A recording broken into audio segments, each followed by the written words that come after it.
በስመ አብ ወወልድ ወመንፈስ ቅዱስ አሐዱ አምላክ አሜን። በስመ አብ ወወልድ ወመንፈስ ቅዱስ አሐዱ አምላክ አሜን።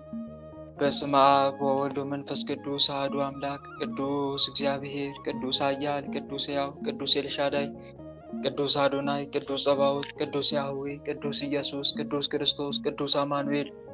አቤቱ ሰማይና ምድርን የፈጠርክ ጌታ፣ የሚታየውን የማይታየውን ዓለም የመሰረት ቅድመ ዓለም የነበርክ አሁንም ያለ ዓለምንም አሳልፈ የምትኖር የዓለም አዳኝ የዓለም መድኃኒት መድኃኔ ዓለም ኢየሱስ ክርስቶስ ሆይ ሳይገባን እንደ ኃጢአታችን እንደ በደላችን ብዛት ሳትመለከተን እንደ ምሕረትና እንደ ቸርነት ብዛት ተመልክተን ቀኑን ባርከህና ቀድሰህልን በያለንበት ቦታ በሰላምና በጤና ውለህ በሰላምና በጤና ለዚህ ሰዓት ያደረስከን በዚህ ሰዓት የሚያሰባሰብከን እናመሰግንሃለን። ምስጋና ይሁን ለአብ፣ ምስጋና ይሁን ለወልድ፣ ምስጋና ይሁን ለመንፈስ ቅዱስ ዛሬም ዘወትርም ለዘላለሙ አሜን።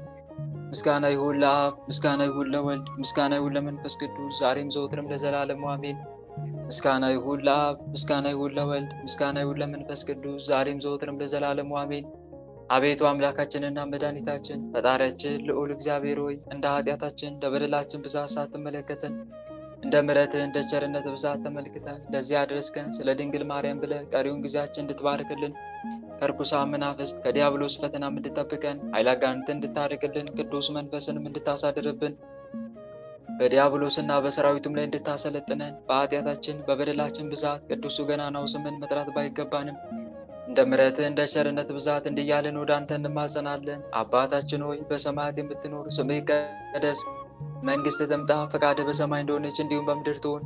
የዕለት እንጀራችንን ስጠን ዛሬ፣ በደላችንን ይቅር በለን እኛም የበደሉንን ይቅር እንደምንል። አቤቱ ወደ ፈተና አታግባን ከክፉ ሁሉ አድነን እንጂ መንግሥት ያንተ ናትና ኃይል፣ ክብር፣ ምስጋና ለዘላለሙ አሜን። እመቤታችን ቅድስት ድንግል ማርያም ሆይ በመልአኩ በቅዱስ ገብርኤል ሰላምታ ሰላም እንልሻለን። በሐሳብሽ ድንግል ነሽ፣ በሥጋሽም ድንግል ነሽ። የአሸናፊ የልዑል እግዚአብሔር እናት ሆይ ሰላምታ ላንቺ ይገባሻል። ከሴቶች ሁሉ ተለይተሽ አንቺ የተባረክሽ ነሽ፣ የማኅፀንሽም ፍሬ የተባረከ ነው። ጸጋን የተመላሽ ድንግል ሆይ ደስ ይበልሽ። ጸጋን የተመላሽ መመኪያችን ሆይ ደስ ይበልሽ። ጸጋን የተመላሽ አማላጃችን ሆይ ደስ ይበልሽ። ልዑል እግዚአብሔር ከአንቺ ጋር ነውና ከተወደደው ልጅሽ ከጌታችን ከመድኃኒታችን ከኢየሱስ ክርስቶስ ዘንድ ይቅርታንና ምሕረትን ለምኝልን ኃጢአታችንም ያስተሰርይልን ዘንድ ለዘላለሙ አሜን። በስመ አብ ወወልድ ወመንፈስ ቅዱስ አሐዱ አምላክ አሜን። ክርስቶስ ተንሥአ እሙታን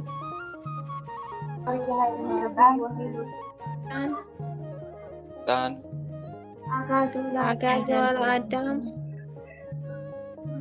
እሚይዝሰ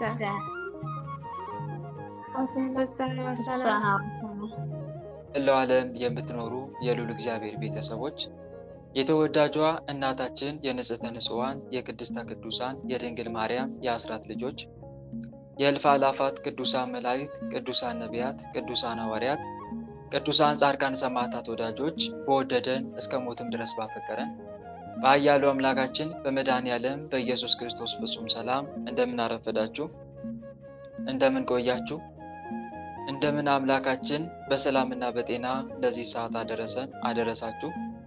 አሜን። እግዚአብሔር ይመስገን ብለን ቅዱሱ ገናናው ስሙን ጠርተን እንድናመሰግነው የፈቀደልን ሰማይና ምድርን የፈጠረ ጌታ የሚታየውን የማይታየውን ዓለም የመሰረተ ቅድመ ዓለም የነበረ አሁንም ያለ ዓለምንም አሳልፎ የሚኖር የዓለም አዳኝ የዓለም መድኃኒት መድኃኔ ዓለም ኢየሱስ ክርስቶስ ቅዱሱ ገናናው ስሙ ከባሕርይ አባቱ ከአብ ስም ከባሕርይ ሕይወቱ ከመንፈስ ቅዱስም ጋር በእልፍ አእላፋት ቅዱሳን መላእክት በጻድቃን ሰማዕታት እርሱ በፈጠረው ፍጥረታት አንደበት ሁሉ ከአጽናፍ እስከ አጽናፍ ለዘላለም የተመሰገነ ይሁን አሜን። ሁላችንም እጅግ አድርገን የምንወዳት የምናከብራት የምንገዛላት የልባችን ብርሃን የመንገዳችን ፋና የሕይወታችን ተስፋ እማምላክ ወላዲተ አምላክ ወለላይቱ ቅድስት ድንግል ማርያም ስሟ ከአጽናፍ እስከ አጽናፍ ለዘላለም የተመሰገነ ይሁን አሜን። እልፍ አእላፋት ቅዱሳን መላእክት ቅዱሳን ነቢያት ቅዱሳን ሐዋርያት ቅዱሳን ጻድቃን ሰማዕታት ሁሉም በየማዕረጋቸው ለዘላለም ክብራቸው ከፍ ከፍ ያለ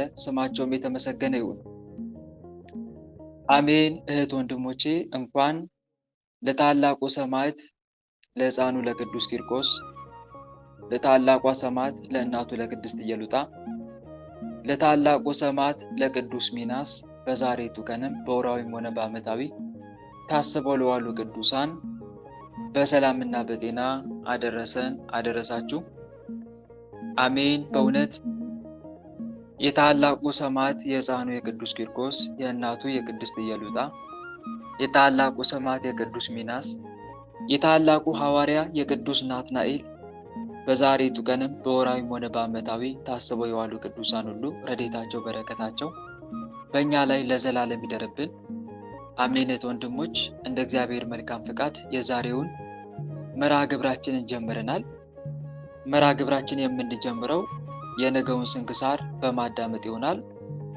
የምናዳምጠው ስንክሳር የግንቦት 16ን ስንክሳር ይሆናል። ስንክሳሩን አዳምጠን እንመለስ። በስመ አብ ወወልድ ወመንፈስ ቅዱስ አሐዱ አምላክ አንድ አምላክ በሚሆን በአብ በወልድ በመንፈስ ቅዱስ ስም ግንቦት 16 በዚች ቀን ዕውቀትን ከልቡ ያፈለቀ የኢየሩሳሌሙ ሰው የአልዓዛር ልጅ ኢያሱ ሲራክ አረፈ። እርሱም በጥንተ ትንቢቱ የባሕር አሸዋን፣ የዝናም ጠብታን፣ የዘመንን ቁጥር ማን ቆጠረ አለ። ከአብ ጋራ ስላለው አንድነት የጥበብ አኗኗር ከዓለም መፈጠር በፊት ነው።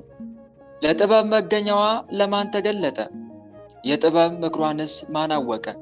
በእግዚአብሔር ዙፋን ላይ የምትቀመጥ እጅግ የምታስፈራ ናት አለ። ሁለተኛም እኔ ከልዑል አፍ ወጥቼ ምድርን እንደ ጉም ሸፈንኳት፣ በሰማያትም እኖራለሁ፣ ዙፋኔንም በደመና ምሰሶ ላይ ዘረጋው፣ ብቻዬን በሰማይ ዳርቻ ዞርኩ፣ በውቅያኖስም ጥልቅ ውስጥ ማረፊያ እየፈለግኩ በባሕሩ ውሃ ላይ ሁሉ ተመላለስኩ አለች አለ። ስለ ወልደ እግዚአብሔርም ሰው መሆን እንዲህ አለ። እግዚአብሔር በያዕቆብ ዘንድ እደሪ፣ በእስራኤልም ዘንድ ተዋረሺ አለኝ አለች። ደግሞ ስለ መድኃኒታችን ሞትና ስለ አይሁድ መጥፋት በወጥመዱ ይጣመዳሉ፣ የመሞቻቸው ጊዜም ሳይደርስ ይሰጥማሉ አለ። ስለ ንስሐና ከንስሐ በኋላ ወደ ኃጢአት ስለመመለስ እንዲህ አለ። ከታጠቡ በኋላ ቆሻሻን መዳሰስ ምን ይጠቅማል? ደግሞ ስለ ቤተ ክርስቲያን መታነጽና ስለ ሕዝብ እንዲህ አለ። አቤቱ በስምህ የተጠሩና በበረከት ያበዛሃቸውን ወገኖችን ይቅር በል። መመስገኛህና ማደሪያ የሆነች ሀገርህ ኢየሩሳሌምንም ይቅር በል። የቃልንም በረከት በጽዮንና በልጆቿ ላይ ምላ። ስለ ሹማምንትና ስለ 7ቱ ማዕረጋት ሲናገር እንዲህ አለ። 7ቱን ኃይሎች የተቀበለች የሰው ሰውነቱ ጉበኛ ናት። ከዚህም ሁሉ ጋራ መንገድን ያቀናል ዘንድ ወደ ልዑል እግዚአብሔር ጸልይ። ስለ ጻድቃንም እንዲህ አለ።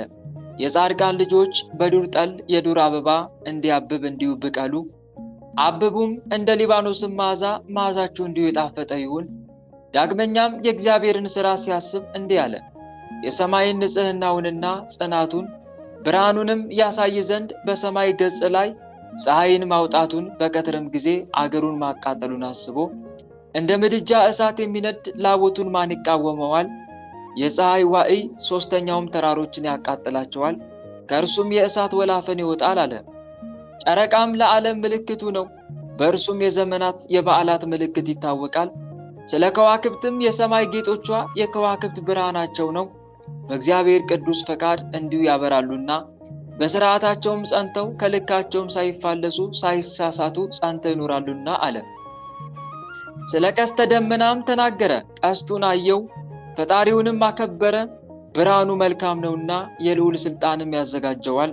ስለ በረድና መብረቅም ተናገረ። ስለ እርሱ ትእዛዝም በረድ ይዘንማል፣ በቃሉም መብረቅ ይፈጥናል። ደመናትም እንደ አዕዋፍ ይበራሉ፣ ነፋስም በእርሱ ፈቃድ ይነፍሳል። የነጎድጓድ ድምፅና ብልጭልጭታው ምድርን ያስፈራታል። አውሎና ውርጩ ነፍስን ያስጨንቃታል። ሰማይን እንደ ብረት ልብስ የሚሸፍነው እንደ ስለታም የብርጭቆ ስባሪ ይብለጨለጫል አለ። ስለ ዝናምም ተናገረ። ዝናም የወረደ እንደሆነ ምድርን ደስ ያሰኛታል፣ በትእዛዙም ባሕር ይደርቃል አለ። አባቶችንም በተሰጣቸው ሀብት ሲያመሰግናቸው ሄኖክ እግዚአብሔርን ደስ እንዳሰኘው፣ ኖኅም ጻድቅ ሆኖ እንደተገኘ፣ አብርሃም ታማኝ እንደሆነ፣ ይስሐቅም ለሰው ሁሉ የሚጠቅም በረከት እንደተሰጠው፣ ለያዕቆብም በቸርነቱ እንደተገለጠለት፣ 12ቱንም ነገድ እንደወለዳቸው፣ በሰውና በእግዚአብሔርም ዘንድ እንደተወደዱ፣ ሙሴንም ስም አጠራሩ የከበረ የመላእክትን ብርሃን መልኩና ስም አጠራሩ የሆነ አለ። ወንድሙ አሮንንም የዘላለም ሕግን እንደሰራለት በልብሰ ተክህኖና በወርቅ አክሊል እንዳስደነቀው አለ። ሹመቱ ሶስተኛ የሚሆን የአልዓዛር ልጅ ፊንሐስንም አወደሰ። የነዌ ልጅ ኢያሱን ሹመቱ ሶስተኛ የሚሆን የአልዓዛር ልጅ ፊንሐስንም ወደሰ። የነዌ ልጅ ኢያሱን ለእስራኤል ልጆች የርስታቸውን ምድር እንዳወረሳቸው እጁንም ባነሳ ጊዜ እንደተመሰገነ ሳሙኤልንም በእግዚአብሔር ዘንድ የተወደደ እንደሆነ ናታንንም በዳዊት ዘመን ትንቢት እንደተናገረ ዳዊትንም ታናሽ ሆኖ ሳለ አርበኛውን ጎልያድን እንደገደለው አመስግኖታል። ሰለሞንንም በሰላም ወራት እንደነገሰ ኤልያስንም ሙት እንዳስነሳ እሳትንም ከሰማይ እንዳወረደ ራሱን በእሳት ሰረገላና በእሳት ፈረሶች እንዳረገ ኤልሳዕንም በዘመኑ ጠላቶች እንዳስደነገጡት 2 ሙታኖችንም እንዳስነሳ አንዱን በሕይወት ሳለ አንዱን ከሞተ በኋላ ሕዝቅያስንም አገሩን አጽንቶ እንደጠበቀ የፋርስንም ሰራዊት በጸሎቱ አጥፍቶ ስለ ሀገራቸው ጽዮን የሚያለቅሱትን ደስ እንዳሰኛቸው ርኩሰትንና ኃጢአትንም እንዳስወገደ ኢዮስያስንም የኢዮስያስ ስም አጠራሩ መልካም ነው እንዳለው ኤርምያስንም ከእናቱ ማኅፀን ጀምሮ እንዳከበረው ሕዝቅኤልም የእግዚአብሔርን ጌትነቱን እንዳየ ዘሩባቤልንም በቀኝ እጅ እንዳለ ሐቲም ቀለበት ነው እንዳለው 12ቱ ነቢያትንም በየቦታቸው አጽማቸው እንደሚለመልም ሆሴዕና ነህምያንም የወደቀች ቅጽርን አንስተው ጠቃሚ ሥራ እንደሰሩ ዮሴፍንም እርሱን የመሰለ ደግ ሰው እንዳልተወለደ ኖህና ሴምንም ክብራቸው ከሰው ሁሉ እንደሚበልጥ አዳምንም በፍጥረት ሁሉ ላይ ንጉሥ እንደሆነ ስምዖንን በዘመኑ ቤተ መቅደስ እንደታነጸ በሕዝቡ ከምርኮ መመለስም እንደተመሰገነ በመጽሐፉ መጨረሻም በሁሉ ቦታ ታላላቅ ሥራ የሚሠራና ዕድሜያችንን የሚያስረዝም እግዚአብሔር አምላክን አመስግኑት አለ። ይህንንም ተናግሮ በፍቅር አንድነት አረፈ። ለእግዚአብሔር ምስጋና ይሁን፣ በረከቱም ከእኛ ጋር ትኖር ለዘላለሙ አሜን። ሰላም እብል ለሲራክ ፍጹም ወልደ አልዓዛር ዘኢየሩሳሌም ቆሪርማይ ከመያጠፍኦ ለፍም ያጠፍ ይቤ መጽዊቶ ብእሲ ድኩም ኃጣውኢ ሆሞ ለሥጋ ወደም። በዚህችም ቀን የወንጌላዊ ቅዱስ ዮሐንስ መታሰቢያው ነው። በእስያና በኤፌሶን በዙሪያቸው ባሉ አገሮች ሁሉ ስለ መስበኩና ከባህርም በመስጠምም ወደ ፈጣሪያቸው እግዚአብሔር እስከመለሳቸውና የክብር ባለቤት ጌታችን በእጆቹ ላይ የሚያደርገው ተአምራት በትምህርቶቹም ከሰይጣን ወጥመድ እስካዳናቸው ድረስ ጣዖታትን ከሚያመልኩ ከክፉዎች ሰዎች ስለደረሰበት መከራ ነው። በሸመገለም ጊዜ ወንጌልን ጻፈላቸው። 3ቱ ወንጌላውያን ያስቀሩትን እስከሚጽፍ መንፈስ ቅዱስ አነሳስቶታልና የወልድንም አኗኗሩንና ሰው መሆኑን ዓለም የማይወስነውንም ተአምራቱን ከዚህ በኋላም ወደ ሰማይ እንደወጣና በሰማይ የሚኖሩ የመላእክት ሰራዊት ሥርዓታቸውን አይቶ አቡ ቀለምሲስ የሚባለውን ጻፈ። ለስብከቱም የበዓሉ መታሰቢያ ሊሆን ግብፃውያን ይህን ሰሩ። ዳግመኛም በእስክንድርያ ሀገር ውስጥ ቤተ ክርስቲያኑ የከበረችበት ቀን ነው። ለእግዚአብሔር ምስጋና ይሁን። እኛንም በዚህ በከበረ ሐዋርያ ጸሎት ይማረን፣ በረከቱም ከእኛ ጋር ትኑር ለዘላለሙ አሜን። ሰላም ለቅዳሴ ቤትከ በእለ እስክንድርያ ሀገር እላነ ጽዋ ኬነውት ወጠበብተ ምክር ወእንዘ ትበው ዮሐንስ ውስተ መቃብር ታባይከ ወተሰወርከ በስልጣን ኃይል መንክር ባቱ ልብስከ ዘተርፈ ለዝክር ሰላም ለከ ሶበ ሰማይከ አዋዴ እምቃለ ወንጌል ዘወርቅ እንበለ ተምያን ወመፍዴ ዮሐንስ ዘኮንከ በእንተ ጽድቅ ነጋዴ መኒነከ እመ ወላዲተ ወአበ ወላዴ ምስለ ነዳያን ነበርከ በዴዴ አመ ውስተ እሳት ወደይዋ ወቀሰፍዋ በአስዋጥ እስመ ተአመነተከ ክርስቶስ በቅድመ ተኩላት መሰጥ በአምሳለ ብእሲት ሰናይት ወባዕልተ ዕረፍት ጽዑት አዝዝ ዘልፈ እግዚአብሔር በትእዛዝከ ስሉጥ ለአስበ ሚካኤል ይስክርዋ በአፋ ወውስጥ። በዚችም ዕለት በሰማዕትነት የሞቱ ኤጲስቆጶሳት የዮሴፍ ልጅ ይምንዋስም መታሰቢያቸው ነው። በረከታቸውም ከእኛ ጋር ለዘላለም ትኑር አሜን። ግንቦት 16 ቀን የሚከበሩ ዓመታዊ የቅዱሳን በዓላት፣ አንደኛ ቅዱስ ዮሐንስ ወንጌላዊ ስብከቱና ቅዳሴ ቤቱ። ሁለተኛ ቅዱስ ኢያሱ ሲራክ ነቢይና ጠቢብ መጽሐፈ ሲራክን የጻፈ። ሶስተኛ ቅድስት እናታችን አስበ ሚካኤል ኢትዮጵያዊት ናት። ወር በገባ በ16 የሚከበሩ ወራዊ የቅዱሳን በዓላት፣ አንደኛ ለስም አጠራሯ ክብር ምስጋና ይግባትና እናታችን ቅድስት ኪዳነ ምሕረት የሰባቱ ኪዳናት ማኅተም። ሁለተኛ ቅድስት ኤልሳቤጥ የመጥምቁ ዮሐንስ እናት። ሶስተኛ ቅዱስ ገብረ ማርያም ጻድቅ ንጉሠ ኢትዮጵያ የቅዱስ ላሊበላ ወንድም። አራተኛ ቅዱስ አኖሬዎስ ንጉሥ ጻድቅ። አምስተኛ አባ አቡናፍር ገዳማዊ። ስድስተኛ አባ ዮሐንስ ወንጌሉ ዘወርቅ። ሰባተኛ አባ ዳንኤል ጻድቅ። በጌታችን በኢየሱስ መስቀል አጠገብም እናቱ የእናቱ ምት የቀለዮጳ ሚስት ማርያም መቅደላዊት ማርያምም ቆመው ነበር። ጌታችን ኢየሱስም እናቱንና የሚወደውን ደቀ መዝሙሩን ቆመው ባያቸው ጊዜ እናቱን አንቺ ሆይ እነሆ ልጅሽ አላት። ከዚህም በኋላ ደቀ መዝሙሩን እናትህ እነኋት አለው። ከዚያችም ሰዓት ጀምሮ ደቀ መዝሙሩ ተቀብሎ ወደ ቤት ወሰዳት። የዮሐንስ ወንጌል ምዕራፍ 19 ቁጥር 25። ጌታ ሆይ ከብልጽግናቸው ብዛት የተነሳ ብዙ መባ ካገቡት ይልቅ የዳይቱን አነስተኛ መባ እንደተቀበልን ለሁል ጊዜ የሚያገለግሉ አእላፍ መላእክትን እያሳሰብን በችግራችን ጊዜ የምናቀርብልን ምስጋና ተቀበል። እናንተም ቅዱሳን ነቢያት፣ የወንጌል ሰባኪያን ሐዋርያት፣ ሰማዕታትና ጻድቃን፣ ትጉሃን መላእክት፣ ፍጹማን ደናግል እንዲሁም ደጋጎች መነኮሳት ሆይ ልጅ አዋቂ ሳይለይ የምንሰባሰብበትን ይህንን ጉባኤያችንን ባርኩልን። ይህን መጽሐፍ ወረቀት አዘጋጅቶ ብራና ደምጦ የጻፈውና ያጻፈውን ከግዕዝ ወደ አማርኛ የተረጎመውን ቃለ ንባቡን በእርጋታ መንፈስና በተመስጦ ሊና ያነበበውን ያዳመጠውን በደለኛን ሁሉ የምታስምር የጌታ እናቱ በማርያም ጸሎት ኢየሱስ ክርስቶስ በአንድነት ይማረን፣ አሜን። የሰማነውን አምላካችን ልዑል እግዚአብሔር በልቦናችን ጽላት ላይ ጻፍልን፣ በአእምሯችንም ላይ ይቅረጽልን። ቸሩ መድኃኔዓለም ከቅዱሳኑ ረድኤትና በረከትን ያሳትፈን፣ በምልጃቸውም ከኃጢአታችን ያንጻን፣ ከበደላችንም ይጠበን። የስሙ ቀዳሽ የመንግስቱን ወራሽ ለመሆን ያብቃን።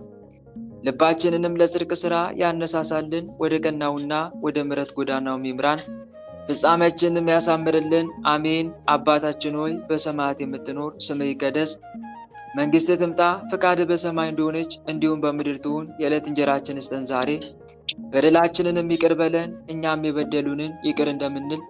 አቤቱ ወደ ፈተና አታግባን ከክፉ ሁሉ አድነን እንጂ መንግሥት ያንተ ናትና ኃይል፣ ክብር፣ ምስጋና ለዘላለሙ አሜን። እመቤታችን ቅድስት ድንግል ማርያም ሆይ በመልአኩ በቅዱስ ገብርኤል ሰላምታ ሰላም እንልሻለን። በሐሳብሽ ድንግል ነሽ፣ በሥጋሽም ድንግል ነሽ። የአሸናፊ የልዑል እግዚአብሔር እናት ሆይ ሰላምታ ላንቺ ይገባሻል። ከሴቶች ሁሉ ተለይተሽ አንቺ የተባረክሽ ነሽ፣ የማኅፀንሽም ፍሬ የተባረከ ነው። ጸጋን የተመላሽ ድንግል ሆይ ደስ ይበልሽ።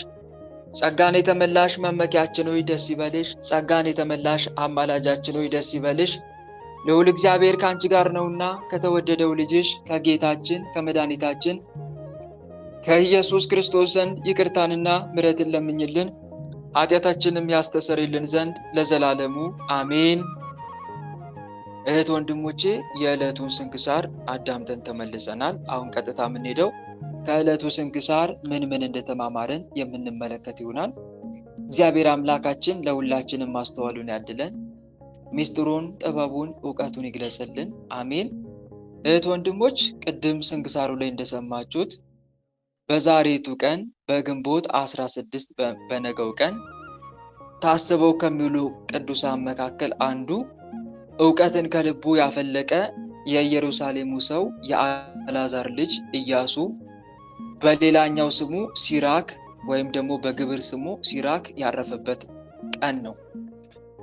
በነገራችን ላይ ዋናው ስሙ ኢያሱ እንጂ ሲራክ አይደለም። ኢያሱ ማለት ትርጉሙ መድኃኒት ማለት ነው። አባቱ አልዓዛር ይባላል። ሲራክ ማለት የጥበብና የግብር ስሙ ነው። ጥበብ እንደማለት ነው። የጥበብና የግብር ስሙ ስለሆነ ነው። ጥበበኛ፣ ጠቢብ። ትውልዱ ከነገደ ሌዊ ሲሆን ሀገሩ ኢየሩሳሌም ነው።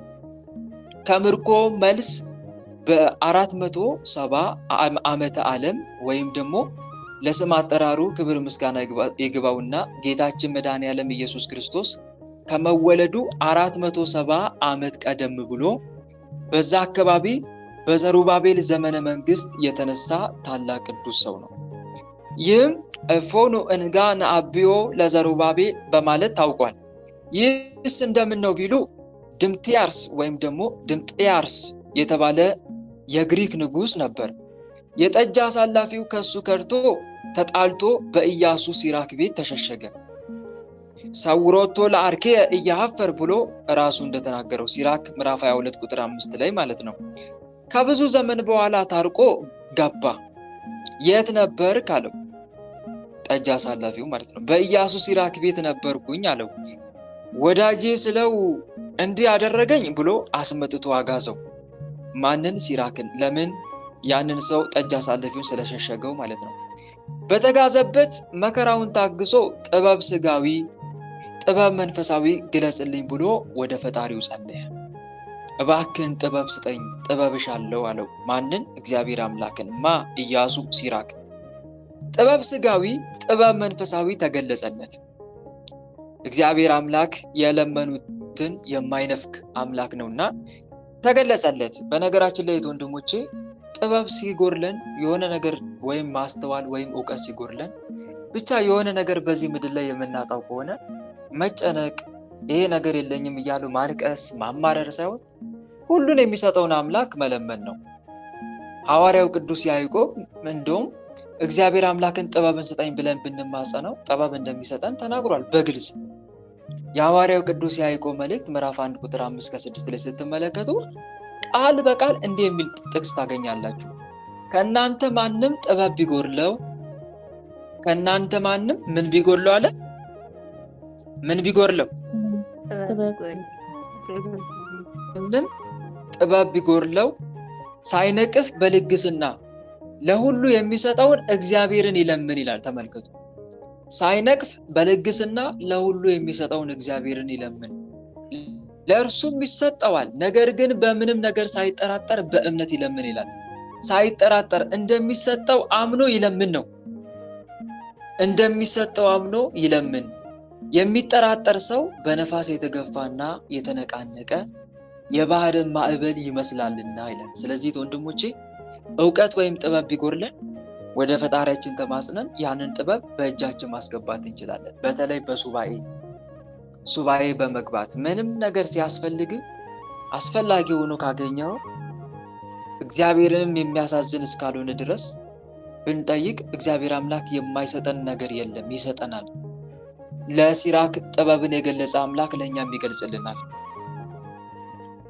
ከዛ ጥበብ ተሰጠው። ጥበብ ስጋዊ ስለ ጥበብ ስጋዊ እንደዚህ ብሎ ተናግሯል ሲራክ። ታገሳ ለመዓት ወድረ ታስቴፌሳከ ይላል። ምን ማለት ነው? ቁጣን ታገሳት በኋላ ታስደስታለች። ሲራክ ምዕራፍ 1 ቁጥር 2 ላይ እውነት ነው። እሱም በኋላ እንነጋገራለን። ሌላው ሀባ ነገረከ እስከ ትረክብ ጊዜው ምን ማለት ነው? ጊዜን እስክታገኝ ነገርን አትናገር። ሲራክ 1:23 ላይ ኢትትማከር ምስለ ፈራ ነገረ ጸብ ምን ማለት ነው? የሰልፍን ነገር ከፈሪ ጋር አትማከር። እንሽሽን እንጂ እንቁምን አይመክርም። ተመልከቱ። የሰልፍን ነገር ከማን ጋር አትማከር? የሰልፍን ነገር ከፈሪ ጋር አትማከር። እንሽሽን እንጂ እንቁምን አይመክርም። ያልሞተ ልጅ የበርበሬ እሸት ይባላል ይልሃል።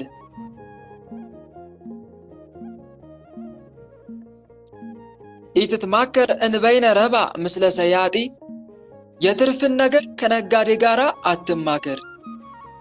እንዲህ ያለ የመሳሰሉትን ተናግሯል ሲራክ ማለት ነው። መጽሐፈ ሲራክ ላይ አንብቡት። የሚገርም ጥበብ ስጋዊ ጥበብ መንፈሳዊንም ጭምር ነው የተናገረው። አሁንም ጥበብ መንፈሳዊ እንደዚህ ብሎ ተናግሯል። ኢትትማከር ምስለ ደንፃዊ ለዊበ ምጽዋት ምን ማለት ነው? የምጽዋትን ነገር ከንፉግ ጋራ አትማከር። ይህን ብትሰጥ ምን ትውጥ ይልሃልና። የጌታንም ሰው መሆን እንደዚህ ብሎ ተናግሯል። ጥበብ ትወድስ ርእሳ ሀበ ያዕቆብ ህድሪ ወሀበ እስራኤል ተዋረሲ ንወድሶሙ ለእደው ክቡራን ብሎ ከሄኖስ እስከ ስምዖን ወልደ ካና ያሉ አበውን እያነሳ አመስግኗቸዋል። ጥበብ መንፈሳዊ ወስጋዊ የተሞላበትን በስሙ የሚጠራውን ባለ 51 ምዕራፍ የሆነውን መጽሐፍ ጽፏል። ቁጥሩም ከ80 ያህሉ መጽሐፍት ነው። የዕረፍቱ መታሰቢያ ግንቦት 16 ቀን እንደሆነ ይነገራል ማለት ነው። ስለዚህ ሲራክ ጥበበኛ ነው። በተለይ ለኛ በአሁኑ ሰዓት ጥበብ ለጎደለን ሰዎች እጅጉን የሚያስፈልግ መጽሐፍ ነው የሲራክ መጽሐፍ ማለት ነው። እስቲ ከስንክሳሩ ላይ ደግሞ የተወሰነው እንመልከት። ከዛ ከመጽሐፉ እንመለከታለን ሰዓት ከበቃን። ከአብ ጋራ በተለይ ስለ ክርስቶስ በሚገባ ነው የተናገረው። ከአብ ጋራ ስላለው አንድነት ምን እያለ ነው የሚናገረው? ክርስቶስን ጥበብ እያለ ነው የሚጠራው። የጥበብ አኗኗራ ከዓለም መፈጠር በፊት ነው ይላል። የጥበብ አኗኗራ ከዓለም መፈጠር በፊት ነው። ክርስቶስ ዓለም ከመፈጠሩ በፊት ከአባቱ ከአብ ጋር ቅድመ ዓለም እንደኖረ ሲናገር ነው። ለጥበብ መገኛዋ ለማን ተገለጠ? የጥበብ ምክሯንስ ማን አወቀ? በእግዚአብሔር ዙፋን ላይ የምትቀመጥ እጅግ የምታስፈራ ናት ይላል። ለስም አጠራሩ ክብር ምስጋና ይግባውና ቸሩ መድኃኔዓለም ኢየሱስ ክርስቶስ የእግዚአብሔር አብ ልጅ ከአባቱ ከአብ ጋራ በክብር ትክክል እንደሆነ ሲያስረዳ ነው። ሁለተኛም እኔ ከልዑል አፍ ወጥቼ ምድርን እንደ ጉም ሸፈንኳት ይላል። ተመልከቱ፣ ከልዑል አፍ ወጥቼ አንድም ከባሕርይ አባቱ ከአብ ቅድመ ዓለም መወለዱን ሲናገር ነው። አንድም ደግሞ በአባቱ ፈቃድ፣ በራሱ ፈቃድ፣ በሕይወቱ በመንፈስ ቅዱስ ፈቃድ ወደ ዓለም ወጥቶ ዓለምን ሁሉ በሞቱ ማዳኑን ሲናገር ነው። ነቢዩ ዳንኤል ስለዚህ ነገር ሲናገር ትንቢተ ዳንኤል ምዕራፍ 2 ቁጥር 34 እና 35 ላይ ድንጋይ ከተራራ ተፈንቅሎ ምስሉን አደቀቀ፣ ያም ድንጋይ ምድርን ሁሉ ፈጽሞ ሞላ ይሌለ። ከዛ አንጻር ነው በሰማያትም እኖራለሁ ዙፋኔንም በደመና ምሰሶ ላይ ዘረጋው። ደመና ሲል አንድም ደመና የክብር መገለጫ ነው፣ ክብሩን ነው። ብቻዬን በሰማይ ዳርቻ ዞር፣ በውቅያኖስም ጥልቅ ውስጥ ማረፊያ እየፈለጉ በባህሩ ውሃ ላይ ሁሉ ተመላለስኩ አለች አለ። ቀጥታውንም ስለ ወልደ እግዚአብሔር ሰሞን እንዲህ አለ ይላል። እግዚአብሔር በያዕቆብ ዘንድ እደሪ፣ በእስራኤልም ዘንድ ተዋረሽ አለኝ። ስለዚህ ለስም አጠራሩ ክብር ምስጋና ይግባው። ቸሩ መድኃኔዓለም የዘመኑ ፍጻሜ ለአዳም የገባለት ቃል ኪዳን ከተፈጸመ ጊዜው ከደረሰ በኋላ ወይም 5500 ዘመን ሲፈጸም በባህሪ በአባቱ በአብ ፈቃድ፣ በባህሪ ሕይወቱ በመንፈስ ቅዱስ ፈቃድ፣ በራሱም ፈቃድ ወደ ዓለም መጥቶ ከያዕቆብ ነገድ ከይሁዳ ከመቤታችን ከዳዊት ልጅ ከመቤታችን መወለዱን በዛም አማካኝነት በደሙ የዋጃቸውን ሰዎች ከነርሱ ጋር ተዋህዶ ማኖሩን ወይም ደግሞ መኖሩን ሲያመለክት ነው። ኢሳይያስ ይህን ነገር በግልጽ ጽፎታል። ጌታ በያዕቆብ ላይ ቃልን ሰደደ፣ በእስራኤልም ላይ ወደቀ ብሎ እንደተናገረው ማለት ነው። ትንቢተ ኢሳይያስ ምዕራፍ 8 አካባቢ ላይ ተጽፏል። ደግሞ ስለ መድኃኒታችን ሞትና ስለ አይሁድ መጥፋት በወጥመዱ ይጠመዳሉ፣ የመሞቻቸው ጊዜም ሳይደርስ ይሰጥማሉ አለ። ስለ ንስሐና ከንስሐ በኋላ ወደ ኃጢአት ስለመመለስ እንዲህ አለ። ከታጠቡ በኋላ ቆሻሻን መዳሰስ ምን ይጠቅማል? ተመልከቱ። እውነት እኮ ነው።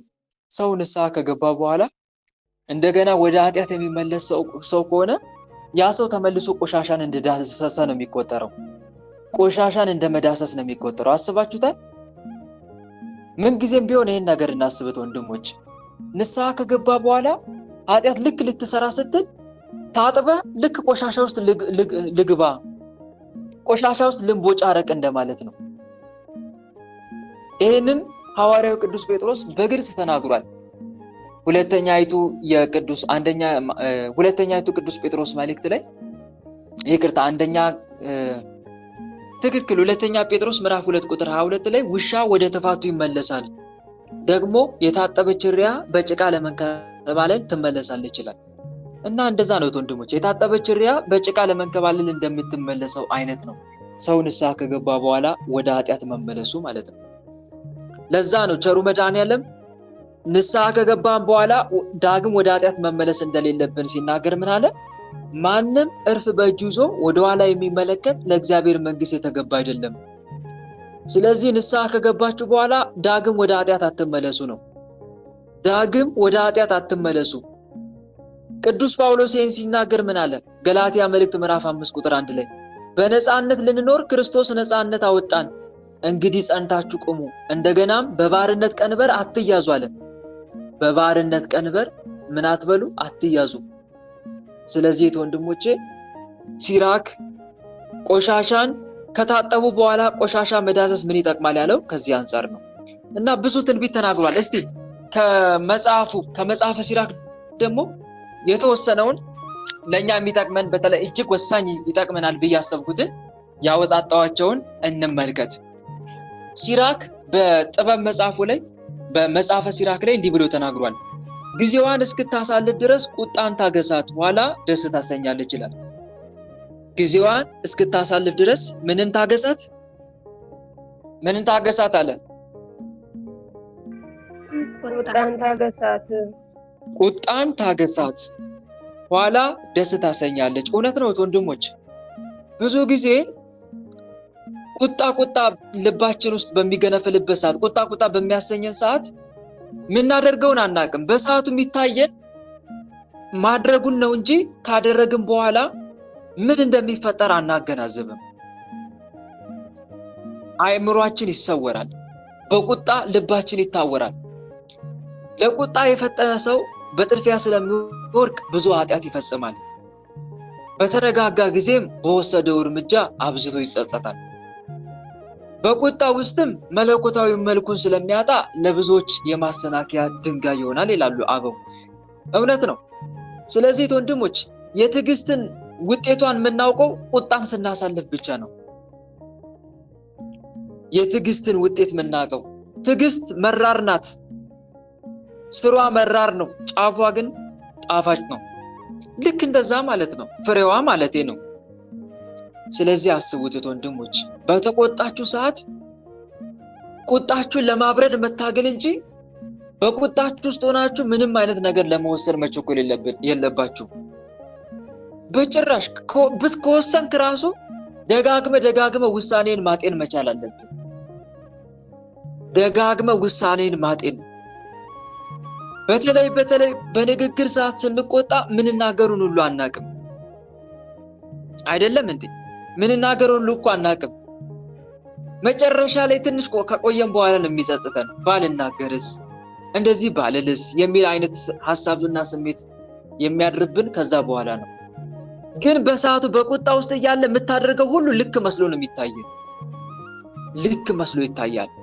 ዲያብሎስ ደግሞ ብዙውን ጊዜ በቃ የሆነ ትዕግስት ከታገስክ ወይም በትዕግስት ካሳለፍከው ልክ እንደመሸነፍ አድርጎ ነው የሚስልብህ በህሊና ላይ። ተሸነፍክ እኮ ይላል።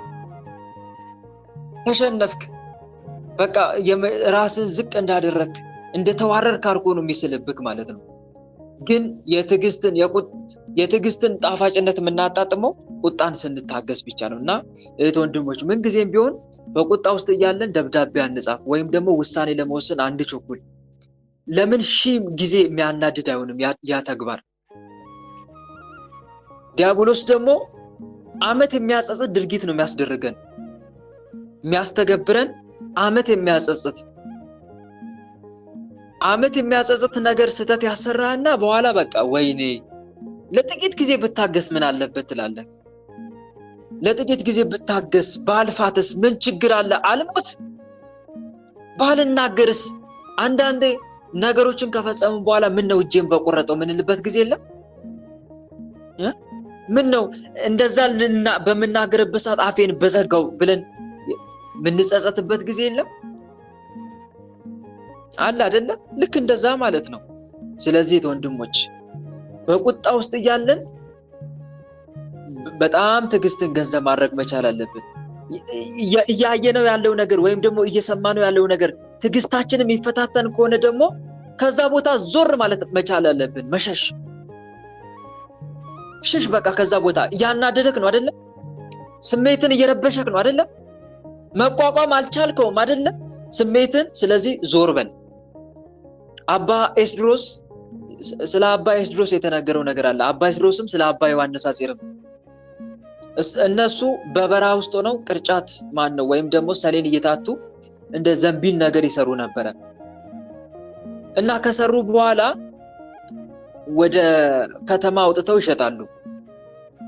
ብዙ ጊዜ ከተማ ውስጥ የሚያናድድ ነገር ካዩ የሸጡትን ማን ነው የሰሩትን ሳይሸጡት ነው ጥለው ወደ ቤታቸው የሚመለሱት። ለምን? ቁጣ ሽሽት፣ ከቁጣ ሽሽት ማለት ነው። ብዙ ጊዜ በተደረገ ሰዓት ደግሞ ዲያብሎስ ይቀርባል።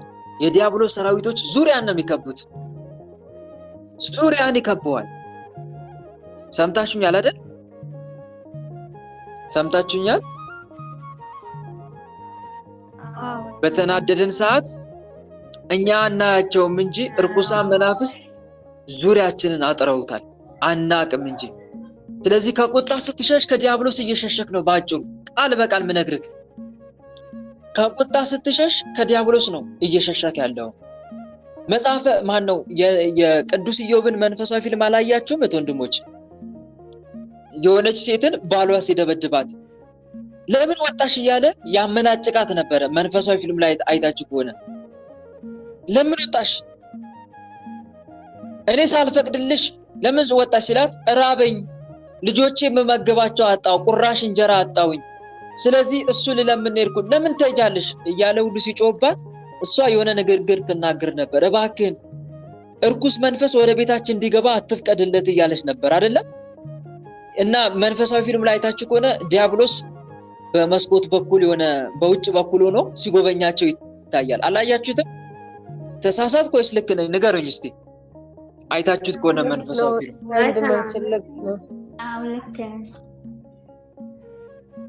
በቁጣ ሰዓት ዲያብሎስና ሰራዊቱ ያንዣብባሉ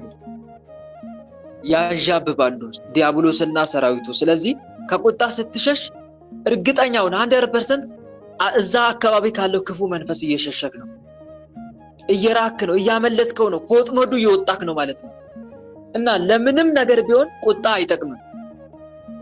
የቁጣን መዘዝ የሚያውቅ ሰው ፈጥኖ ቁጣን ከልቡ ያባረራል። ቃላቱን ለመቆጣጠር ሲል ዝምታን ይመርጣል። የምትናገረው ነገር ሁሉ እሬት እያለብህ ካስቸገረ ዝም በይ። የምትናገሪው ነገር ሰዎችን ለጠብ እያነሳሳ ከሆነ ዝም በይ። ዝምታ ይሻላል። የጠብ መጀመሪያ እንደ ውሃ አፈሳሰስ ነው ይላሉ አባቶች።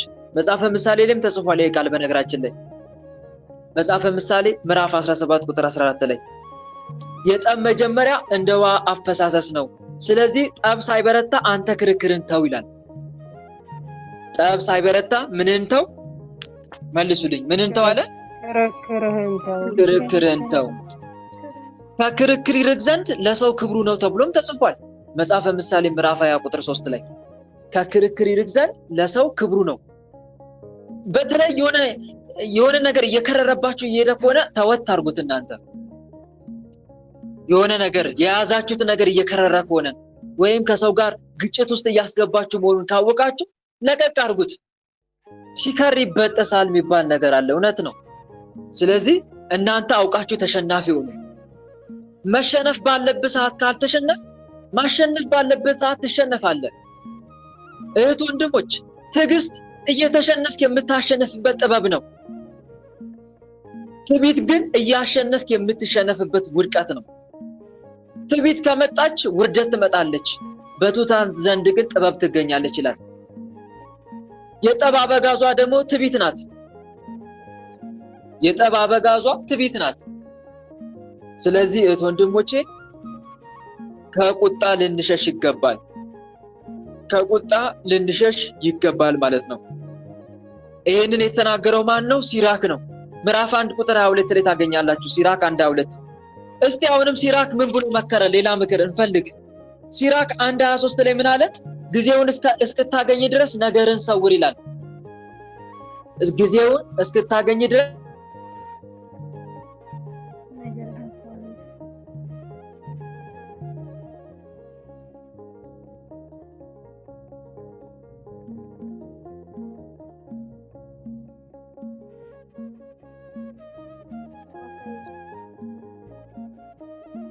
አይሰማም ወንድሜ።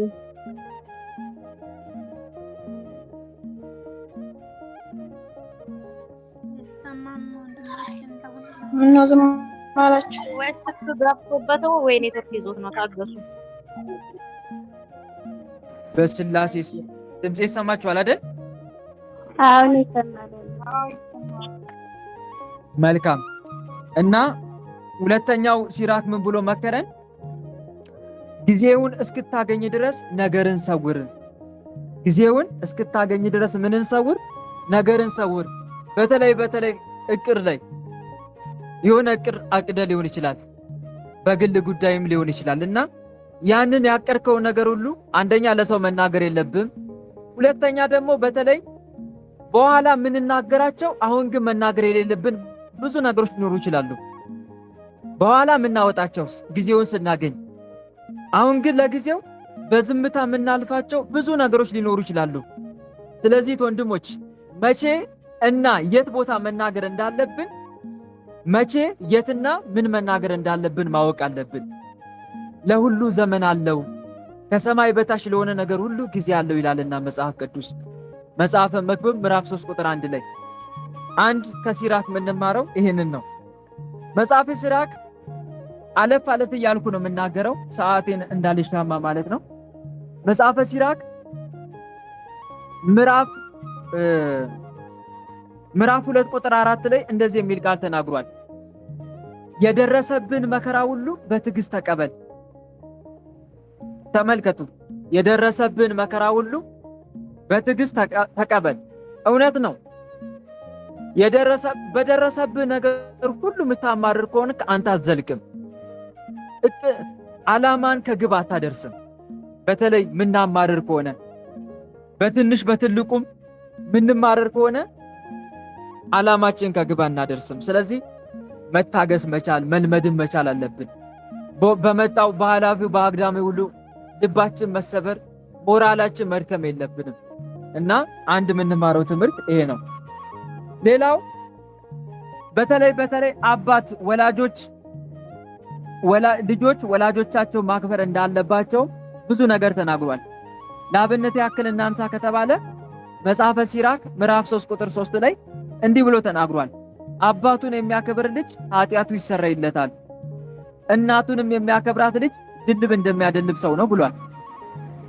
ተመልከቱ፣ አባቱን የሚያከብር ልጅ ኃጢአቱ ይሰረይለታል፣ እናቱንም የሚያከብራት ልጅ ድልብ እንደሚያደልብ ሰው ነው። አባትና እናትን ማክበር ምን ያክል ትልቅ ዋጋና በረከት እንደሚያስገኝ ሲነግረን ነው። አሁንም መጽሐፈ ሲራክ 3:9-10 ላይ ምርቃቱ ትደርስልህ ዘንድ ቢጠራ አቤት ቢልክህ ወዴት ብለህ አባትን አክብረው፣ የአባት ምርቃት የልጅን ቤት ያጸናልና የእናት እርግማን ግን ስር መሰረት ይነቅላል ብሎም ተናግሯል። መጽሐፈ ሲራክ ምዕራፍ 3 ቁጥር 9-10 ላይ አሁንም እንዲህ አለ፣ አባቱን የሚጠላ ሰው የተነቀፈ ነው። አባቱን የሚጠላ ሰው የተነቀፈ ነው። እናቱን የሚያሳዝናት ሰው በእግዚአብሔር ዘንድ የተረገመ ነው ብሎም ተናግሯል። እናቱን የሚያሳዝናት በእግዚአብሔር ዘንድ የተረገመ ነው። አስቡት፣ ሲራክ 3:16 ላይ ታገኛላችሁ። አባትና እናትን ምን ያክል ማክበር እንዳለብን፣ እነሱን ሳናከብር ስንቀር ደግሞ በዛው ልክ ምን ያክል መርገም ጥፋት እንደሚደርስብን አንድ የምንማረው ትምህርት ነው። ሌላው እንዲህ ብሎም ተናግሯል። ክህደትን የሚወዳት ሰው በሷ ይሞታል። ማንንም መካድ እንደሌለብን፣ ክህደትን የምናጸና ከሆነ በጥፊያችን ያ ክህደቱ እንደሆነ ሲናገር ምን አለ? ክህደትን የሚወዳት ሰው በሷ ይሞታል። መጽሐፈ ሲራክ 3:4 ላይ ስለ ምጽዋት ደግሞ እንዲህ ብሎ ተናግሯል። ሲራክ የምትነድ እሳትን ውሃ ያጠፋታል፣ የምትነድሳትን ውሃ ያጠፋታል፣ እንደዚሁም ሁሉ ምጽዋት ኃጢአትን ታስተሰርያለች ብሎም ተናግሯል። አስባችሁታል? የምትነድ እሳትን ውሃ እንደሚያጠፋ ሁሉ ኃጢአትንም ምጽዋት ያስተሰርየዋል። እና ምጽዋት ላይ ምን ያክል ጎበዞች ነን? አንድ የምንማረው ትምህርት ይሄ ነው። መጽሐፈ ሲራክ 3:28 ላይ መጽሐፈ ሲራክ 4:3 ላይ ደግሞ በነገራችን ላይ ትንቢተ ዳንኤልም ተጽፏል፣ ምጽዋት ኃጢአትን እንደሚያስተሰርይ። ትንቢተ ዳንኤል ምዕራፍ 4 ቁጥር 27 ላይ ኃጢአትን በጽድቅ በደልንም ለድሆች በመመጽወት አስቀር ተብሎም ተጽፏል። መጽሐፈ ሲራክ 5:2 ላይ ደግሞ እንዲህ ብሎ ይናገራል። የሰውነትን ፈቃድ አትከተል፣ የሰውነትን ፈቃድ አትከተል። ለምሳሌ ሰውነታችን ብዙ ነገር ሊጠይቀን ይችላል። በነገራችን ላይ ዲያብሎስ እኛን የሚፈታተንን ስጋችንን ምሽግ አድርጎ ነው። የሰውነቱን ፈቃድ የሚከተል ሰው የዲያብሎስ ባሪያ ነው፣ ምንም ጥርጥር የለውም። የዲያብሎስ ባሪያ ነው። ዲያብሎስ በስጋ ውስጥ አድፍጦ ስጋውን እንደ ምሽግ ወይም እንደ ሉጋም ተጠቅሞ ወደ ፈለገበት ይነዳዋል። ዘሙት ሲለው ይዘሙታል፣ ስራቅ ሲለው ይሰርቃል፣ ተሳደብ ሲለው ይሳደባል፣ ጾም ሻር ምግብ ብላ በጾም ሰዓት ማለት ነው ሲለው ይበላል። እንደዚህ አይነት ሰው የሰውነቱን ፈቃድ የሚከተል ነው። ለእግዚአብሔር ሕግና ትእዛዝ ራሱን ያስገዛ ሰው ለሰውነቱ ፈቃድ ራሱን ያስገዛ ነው ማለት ነው። ይሄ ደግሞ ወደ ሞት ነው የሚያደርሰው። ወደ ሞት ያደርሳል እንጂ ምንም አይጠቅምም። ሐዋርያው ቅዱስ ጳውሎስ በሮሜ መልእክት ምዕራፍ 8 ላይ እንደ ሥጋ ፈቃድ ብትኖሩ ትሞቱ ዘንድ አላችሁ ይላል። ተመልከቱ። እንደ ሥጋ ፈቃድ ብትኖሩ ትሞቱ ዘንድ አላችሁ፣ በመንፈስ ግን የሰውነትን ሥራ ብትገድሉ በሕይወት ትኖራላችሁ የሚል ቃል አለ። እንደ ሥጋ ፈቃድ የሚኖሩ የሥጋን ነገር ያስባሉና እንደ መንፈስ ፈቃድ የሚኖሩ ግን የመንፈስን ነገር ያስባሉ። ስለ ሥጋ ማሰብ ሞት ነው፣ ስለ መንፈስ ማሰብ ግን ሕይወትና ሰላም ነው። ስለ ሥጋ ማሰብ በእግዚአብሔር ዘንድ ጥል ነው፣ ለእግዚአብሔር ሕግ አይገዛምና መገዛትም ተስኖታል። በሥጋ ያሉትም እግዚአብሔርን ደስ ሊያሰኙት አይችሉም ይላል። ስለዚህ የሰውነታችን ፈቃድ መከተል የለብንም ማለት ነው። እንደ ሲራክ ምክር ብዙዎቻችን መፈጸም ሳንፈልግ ማድረግ ሳንፈልግ ስሜታችን አስገድዶን የምናደርግበት ጊዜ አለ። ይሄ ደግሞ ውስጥ አድፍጦ የሥጋችንን ስሜት የራሱ ባህሪው አድርጎ የሚገፋፋን መንፈስ ኃይል አለ ማለት ነው። ይሄን መንፈስ ኃይል ደግሞ ምንበረታበት ወይም የምናሸንፈው በምንድነው? ስሰግድ ነው። በስግደት ኃይል ሥጋን ስታደክመው ሥጋን ምሽግ አድርጎ የሚዋጋን መንፈስ እየመታው ነው። ልክ በድስት እሳትን እንደ ማፍላት ያክል ማለት ነው። ለምንድነው ሥጋችን የምናደክመው? ለምንድነው በጾም ሥጋችንን የምናስርበው? ለምንድነው በስግደት ሰውነታችን የምናደክመው? ምክንያቱም ሥጋችንን ምሽግ አድርጎ የሚዋጋ መንፈስ አለ። የሥጋን ኃይል ረታው ማለት እኮ ውስጥ ሥጋን ምሽግ አድርጎ የሚዋጋ መንፈስ አደከምከው፣ እንደዛ እንደማለት እኮ ነው። ምሽግ ውስጥ የተደበቀ ሽፍታ ማለት እኮ ነው። ምን አልኳችሁ? እስቲ ሰው ንገሩኝ። እየተሰማችሁ አይደል? ምሽግ ውስጥ የተደበቀ ሽፍታ ማለት ነው ዲያብሎስ ሰውነታችን ውስጥ ካደፈጠ። ስለዚህ የግድ ምሽጉን ያንን ጠላት ለማግኘት ምሽጉን ምን አድርገ መግባት አለብን? ሰብረ መግባት አለብን። ያንን ሽፍታ ለማደን ምሽጉን የግድ አፍርሰ ወይም ሰብረ መግባት አለብን። ልክ እንደዛ ማለት እኮ ነው። ሰውነት ውስጥ ያደፈጠን መንፈስ ለማሸነፍ የሰውነትን ፈቃድ መግራት መቻል አለብን። በምን? በጾም ኃይል፣ በስግደት ኃይል። መቁጠሪያ ያስፈለገው ለምን ይመስላችኋል? በመቁጠሪያ ሰውነታችንን የምንቀጠቅጠው ለምንድን ነው? የእግዚአብሔርን ስም እየጠራን ሰውነታችን የምንቀጠቅጠው ለምንድን ነው? አጋንንቱ የት ስላደፈጠ ነው? ንገሩኝ እስቲ። ምናችንን ምሽግ ስላደረገ ነው? ሰውነታችንን ምሽግ ስላደረገ እኮ ነው፣ ሌላ ነገር አይደለም። እስቲ ማንጠራራት። አሁን መናፍስት ሰውነት ውስጥ እንዳደፈጡ እናውቅባቸው ምልክቶች አሉ አይደለም? ማንጠራራት፣ ማዛጋት፣ ይሄ የማያቋርጥ ማንጠራራት ማዛጋት አለ አይደል? እንቅልፍ ምናችን ውስጥ አድፍጠው ነው? ሥጋችን ውስጥ እኮ ነው። ምክንያቱም እንቅልፍ የምን ባህሪ ነው? የምን ባህሪ ነው? የሥጋ ባህሪ ወይስ የነፍስ ባህሪ? የሥጋ ነው አይደለ? ሥጋ ይደክመዋል። እሺ በጾም ሰዓት ለምንድን ነው የሚርበን? ጠዋት ጠዋት መብላት በሌለብን ሰዓት እንድንበላ የሚገፋፋን ለምንድን ነው? ጾሙን መቋቋም እስኪያቀተን ድረስ። ረሃብ የሥጋ ነው ወይስ የምን ስሜት ነው? የነፍስ ስሜት የሥጋ ነው አይደለ? በትክክል አያችኋል። ሥጋችን የምናስርበው ለምንድን ነው? ለምንድን ነው የምናደክመው? ለምንድን ነው በመቁጠሪያ የምንቀጠቅጠው? በልዑል እግዚአብሔር ስም ሁሉንም እናደርገው በልዑል እግዚአብሔር ስም እኮ ነው። ጾሙንም እንደዛው፣ ስግደቱንም። አሁን ከስፖርት የሚለየው ስግደት ለምንድን ነው ካላችሁ፣ ስግደት መንፈሳዊ ነዋ። ለፈጣሪ ነው የምንሰግደው። ጌታ ሆይ ማረኝ እያልን ነው፣ ወይም ደግሞ አመሰግናለሁ እያልን ነው የምንሰግደው። እንቅስቃሴ እኮ ነው ሁለቱም፣ ስፖርትም ስግደትም። ግን ለየት የሚያደርገው ምንድነው? ይሄ በመንፈሳዊ መንገድ ነው እየተንቀሳቀስን ያለ ነው። በመንፈሳዊ መንገድ ደግሞ የምታደርገው ነገር በሙሉ ለአጋንንት እሳት ነው፣ እሳት ነው፣ እሳት ነው። እና አንድ የምንማረው ትምህርት ይሄንን ነው ማለት ነው። የሰውነትን ፈቃድ አትከተል። የሰውነትን ፈቃድ አለመከተል ለዲያብሎስ አለመታዘዝ ነው። እምቢ ያልከው ነው በተዘዋዋሪ ዲያብሎስን አልፈልግም ብላ ብላ ይላል። እምቢ ብላ ሚልህ ግን የረሃብ ስሜት እየቀሰቀሰብህ ነው። ተኛ ተኛ ይላል። እምቢ ተኛ ሚልህ እንቅልፍ እየጫነብህ ነው። ስትሰግድ ድካም ያመጣብህና ስግደት እንድታቋርጠው ይገፋፋል። ለምን? ድካም ያመጣብሃላ። ድካም ደግሞ የሥጋ ስሜት ነው። ይሄ ሁሉም ያሳየው ሰውነታችን ውስጥ አድፍጦ እየተዋጋን እንደሆነ ነው። የሰውነትን ፈቃድ አለመከተል ለዲያብሎስ አለመታዘዝ ነው። አንድ የምንማረው ትምህርት ይሄ ነው። አባቶቻችን ከምቾት ይልቅ ጉስቁልናን ይመርጣሉ። አይደለም እንዴ? ገዳማውያን መናንያን አባቶቻችን ከምቾት ይልቅ ምንጊዜም ጉስቁልናን ነው የሚመርጡት። ለምን ይመስላችኋል? መሬት ላይ የሚተኙት ሜዳ ላይ ይተኛሉ። ሜዳ ላይ በአጭሩ ለሰውነታቸው የሚመቸውን ነገር አይመርጡም። ምግብ ሲመገቡ እንደኛ አማርጠው የጣመ ፈልገው አይደለም የሚመገቡት። ይሄ ይመረኛል፣ ይሄ ጣፍጠኛል ብለው አይደለም። ቅጠል በጥሰው ነው የሚመገቡት። ቅጠል ሸምጠጥ አድርገው ይመገባል ያገኙትን። ሲመገቡም ይሄን ያክል ጠግበው አይደለም፣ ለቁመተ ስጋ ያክል ይመገባሉ። በቃ ለነሱ መረረ ጣፈጠ ቦታ የለውም። አስቡት። ታዲያ ዲያብሎስ በምን ደካማ ጎናቸው ላይ ይግባ? እንዴት ብሎ ተመችቶት እነሱ ጋር ይኖር? እንዴት ብሎ ተመችቶት እነርሱ ጋር ይኖር? ለስጋ ስታስብ እኮ ዲያብሎስን እያመቻቸለት ነው።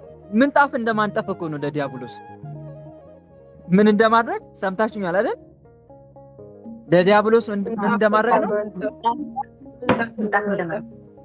በቃ ጥሩ ወንበር እያዘጋጃችሁለት ነው ማለት ነው። ና እዚህ ጋር ተቀመጥ፣ እንዳይቆረቆር እዚህ ፍራሹ ላይ ተቀመጥ፣ እዚህ ጋር ሶፋው ላይ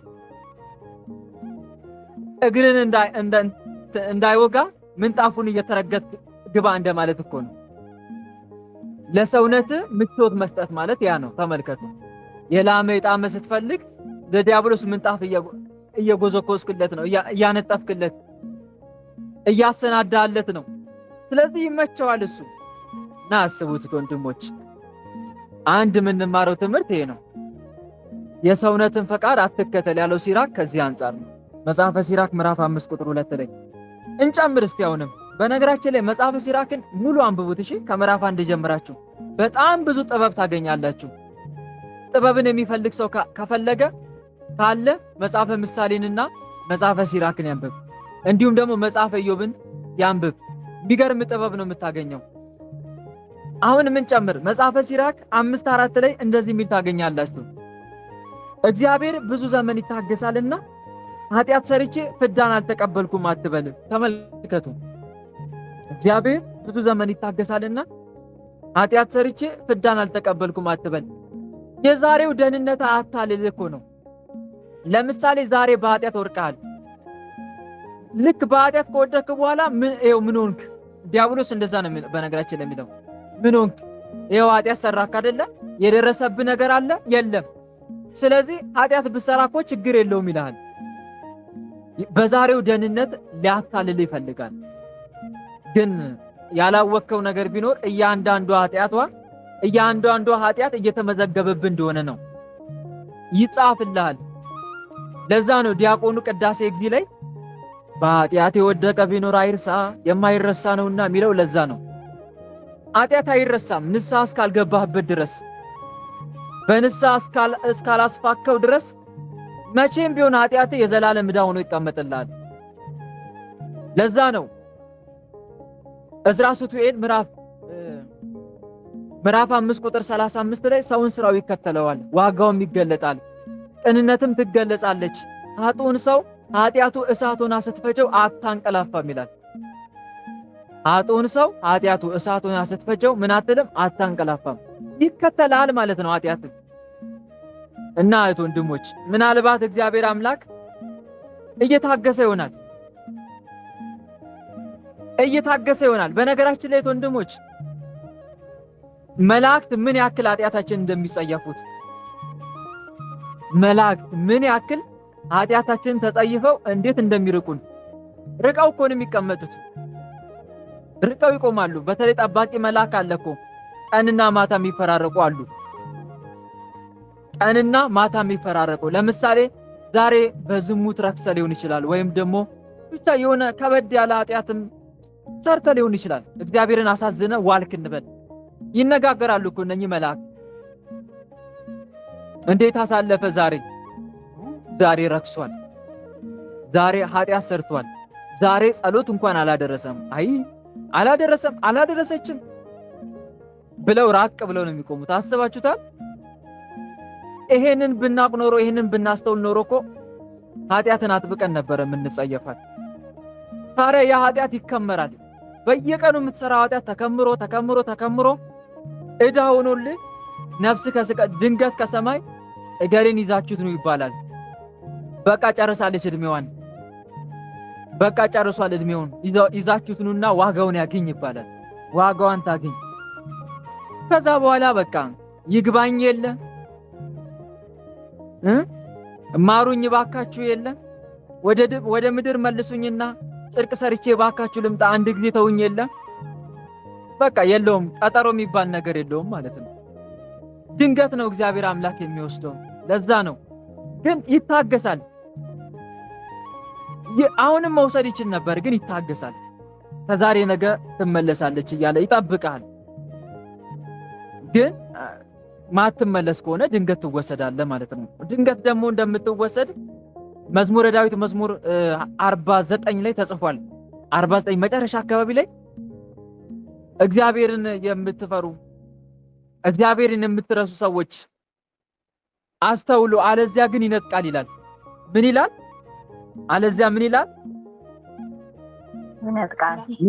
ይነጥቃል ድንገት ትወሰዳለህ ማለት ነው ደግሞ ማንንም አያስጥልም ከእጁ ከእግዚአብሔር እጅ ማን ያስጥላል እስቲ ንገረኝ አባት ነው የሚያስጥልህ እናት ናት የምታስጥልህ ወንድም ማን ነው የሚያስጥልህ ሁሉ በእጁ ነው እግዚአብሔር አምላክ እና አስብ ይሄንን አስበህ ከኃጢአት ሽሽ ራቅ ነው እዛው እንደውም ወረድ ብላችሁ ስታነቡት እዛው ሲራክ ላይ ምዕራፍ 5 ቁጥር 5 ከ7 ላይ የእግዚአብሔር ቸርነቱ ብዙ ነው እያልክ በኃጢአት ላይ ኃጢአት አትስራ ይላል አሁን ይሄ ነው በቃ ዲያብሎስ በተለይ የሚያዘናጋን በእንደዚህ አይነት ቸርነቱ ብዙ ነው እግዚአብሔር መሐሪ ነው እያለ መሐሪ እንደሆነ ሁሉ ፈራጅነቱን ያስረሳል ፈራጅነቱን አስረስቶ በኃጢአት ላይ ኃጢአት ያስፈጽማል ለዛ መጽሐፈ ሲራክ ላይ ምን ተብሎ ተጻፈ የእግዚአብሔር ቸርነቱ ብዙ ነው እያልክ በኃጢአት ላይ ኃጢአት አትስራ ቸርነትም መቅሰፍትም ከእርሱ ዘንድ ይመጣልና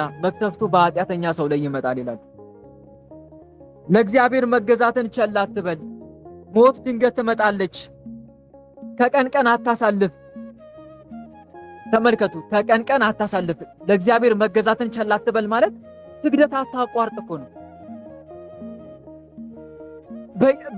በየቀኑ የምታደርገውን ስግደት አታቋርጥ በየቀኑ የምታደርገውን ጾም ጸሎት አታቋርጥ መገዛት ማለት እኮ እግዚአብሔርን ማምለክ አታቋርጥ ማለት ነው ማምለክን አታቋርጥ ሞት ድንገት ትመጣለች እና ከቀን አታሳልፍ አሁን ብዙዎቻችን ከቀን እያሳለፍን ነው ዛሬ እንጸልይና ነገ እናሳልፋለን ሁለት ቀን ወይ እርማችንን እንጸልይን እንሰግድና ከዛ በኋላ ጸሎት የሚባል ነገር የለም ስግደት የሚባል ነገር የለም አንድም ስንፍና አንድም ሰበብ እየፈለግን ማለት ነው ከቀን አታሳልፍ ፍዳ ከመቅሰፍት ጋር በመጣብ ጊዜ በመከራ ትጨነቃለህ ይላል በመከራ ትጨነቃለህ ስለዚህ አንድ የምንማረው ትምህርት ይሄን ነው ሌላው እንደዚህ የሚል ቃልም አለ በመከራ ጊዜ አንተም ማዳን አይችልምና ቀምተህ ላመጣው ገንዘብ አትሳሳ ይላል በመከራ ጊዜ አንተም ማዳን አይችልምና